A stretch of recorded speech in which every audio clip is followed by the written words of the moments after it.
అమరావతిలో ప్రజా మేనిఫెస్టోపై ఎన్డీఏ కూటమి నేతలు మాట్లాడుతున్నారు. ఇప్పుడు ఆ లైవ్ చూద్దాం. అర్హమైనటువంటి ప్రతి వ్యక్తికి కూడా అందాలి అనేటటువంటి మూల సిద్ధాంతం ఆచార్య దీన్ దయాళ్ ఉపాధ్యాయ గారి యొక్క స్ఫూర్తితోటి మా మేనిఫెస్టో కానీ మా యొక్క విధానాలు కానీ ప్రజల ముందుకు తీసుకెళ్లడం జరుగుతూ ఉంది. ప్రధానమంత్రి నరేంద్ర మోడీ గారు వికసిత భారత్ సుసాధ్యమయ్యేది వికసిత ఆంధ్రప్రదేశ్ తోటే అనేటటువంటి మాటని సుస్పష్టం చేశారు.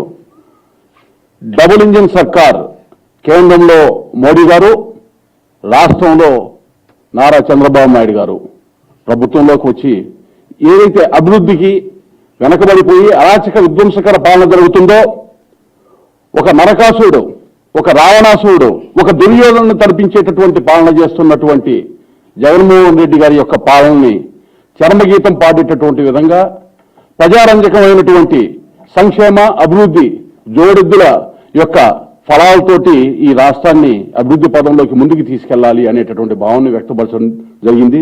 దానిలో భాగంగా ఇవాళ ప్రజల యొక్క సమస్యలు, ప్రజల యొక్క బాధలు ఏవైతే ఉన్నాయో వాటిని ప్రజల వద్దకే వెళ్ళి ప్రజల దగ్గర నుంచి ఆ సమాచారాన్ని సేకరించి ప్రజలకి కావాల్సినటువంటి వాస్తవ అవసరాలు ఏవైతే ఉన్నాయో వాటన్నిటిని తీర్చడానికి ఈ యొక్క కార్యాచరణ తీసుకున్నట్టు మాకైతే అర్థమవుతా ఉంది. ఇందులో ప్రతి ఒక్కరూ కూడా ఆంధ్రప్రదేశ్లో ఉన్నటువంటి పౌరులందరూ కూడా మమేకం అవ్వాలి. ఏదైతే పదే పదే విశ్వసనీయత అని చెప్పేటటువంటి విద్రోహకమైనటువంటి విశ్వాసఘాతకానికి ట్రేడ్ మార్క్ అయినటువంటి జగన్మోహన్ రెడ్డికి బుద్ధి వచ్చేటటువంటి విధంగా రాబోయే ఎన్నికల్లో ప్రజలందరూ కూడా ఆస్వాదించాలని చెప్పి మేము తెలియజేస్తూ, భారతీయ జనతా పార్టీ ఏదైతే జనసేన పార్టీ, తెలుగుదేశం పార్టీ ఈ ముగ్గురు కూడా త్రిమూర్తులుగా ఈ యొక్క రాక్షస సంహార పాలనని చరమగీతం పాడటానికి ప్రజల ముందుకు వస్తుంది. ప్రజల ఆశీర్వాదం తప్పనిసరిగా ఉంటుందని మేమందరం కూడా భావిస్తున్నాం. నమస్కారం. ధన్యవాదాలు దినకర్ గారు. ఇప్పుడు అందరం కూడా ఈ రిలీజ్ చేస్తాం ఈ నంబర్తో.